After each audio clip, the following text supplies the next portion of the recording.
Hey guys, agrarian libertarian here with you once again. I'm making this video out of a fit of frustrated rage and anger, I guess. It's about a California congressman. His name is Eric Swalwell. He's a Democrat from the People's Republic of California, and he said in a recent Twitter post, which was sarcastic in nature, I guess. But we're gonna get to that in a minute. But basically, he said that he would nuke American citizens to confiscate guns. That should terrify you. That should terrify anybody. A man like that wanting to use nuclear weapons, the most destructive thing that man has devised as of yet, to then impose the catastrophic will of that against the American people. It's unconscionable. It is downright sickening and despicable that this man would even utter or type out such a thing. So he says this because he wants to. He sarcastically, not sarcastically. You and I both know that it wasn't sarcastic. He means it.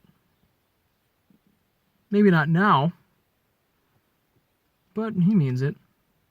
There's that threat of force behind it, up to and including nuclear weapons. So, he would use these weapons on people who would not comply with gun confiscation. Now, a point that I have several points I want to make, but one point in particular I want to make is the sheer arrogance of one man from California who wants to dictate to me or anybody else. So, me, for example, North Dakota, he wants to dictate his will and the will of his people from his district in California upon me, a North Dakota citizen.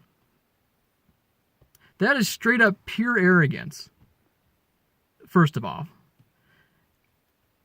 And then second of all, there's a distinct brilliance about our founding fathers having the foresight to put in automatic checks and balances on the power of a congressman. That so far as to say that that a man from a different state doesn't know the situation on the ground, doesn't know the culture or the will of the people from a different state. And that's exactly what we have here. Is a man from California so arrogant as to think that he wants to take away guns from every single American in this country, all because he wants to keep people safe. But he wants to use the most unsafe weapon to do that. It's insane.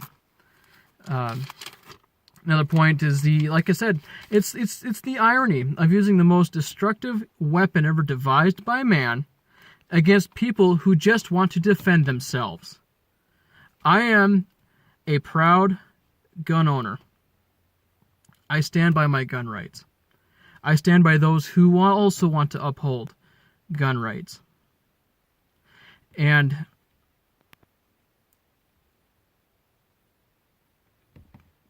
it's this very situation that we have the Second Amendment to protect ourselves from this kind of tyranny.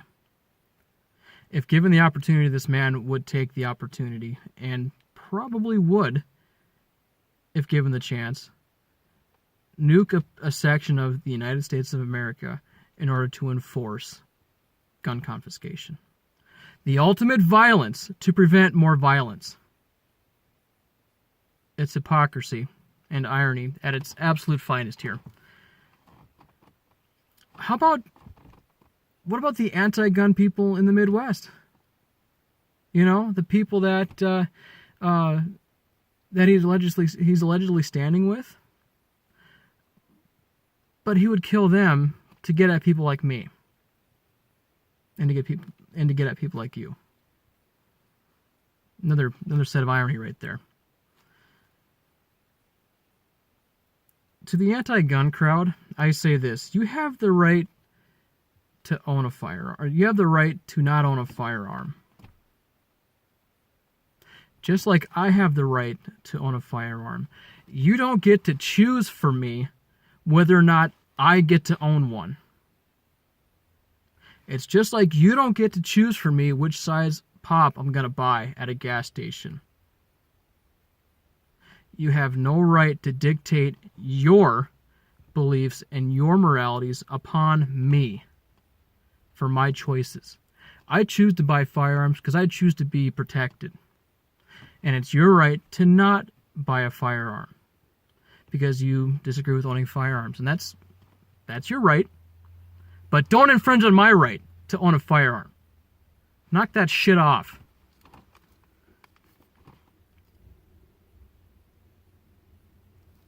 Another irony I want to point out here is the sheer irony of gun confiscation is that it's going to take men with guns to take away people who own guns. Guns are always going to be part of this project to take away guns. It'll always be there. So while we're anti-gun, you're actually pro-gun. Look up what Stefan Molyneux said. He said the exact same thing when he mentioned that. I would say that Eric Swalwell has violated his oath of office. He is failing to uphold his oath of office, to uphold and defend the United States Constitution, which includes the Second Amendment. The right of the people to keep and bear arms shall not be infringed. He violates that very tenet, and I would say that he betrayed his oath as a representative of this country. Which, would that make him a traitor? Maybe not necessarily, but maybe. He's definitely calling for an open insurrection of the government against the people. So, what does that make him? Maybe not to go so far as to call him a traitor, but he is something. A warmonger against his own people, that's for sure. It makes him a tyrant. Finally, I just want to wrap this up by saying, if you're going to make your point that you want to prevent gun violence, make your point. But make it with facts. And accurate facts at that. Don't just nitpick points, but actual hard facts. And don't make it with threats of violence against your fellow man. Sarcasm and threats honestly discredit your argument. That's it. You saying you're going to nuke people to take away firearms, congratulations, you have just totally discredited the entire anti-gun movement with one Twitter tweet. That's all I got for you now. Take care.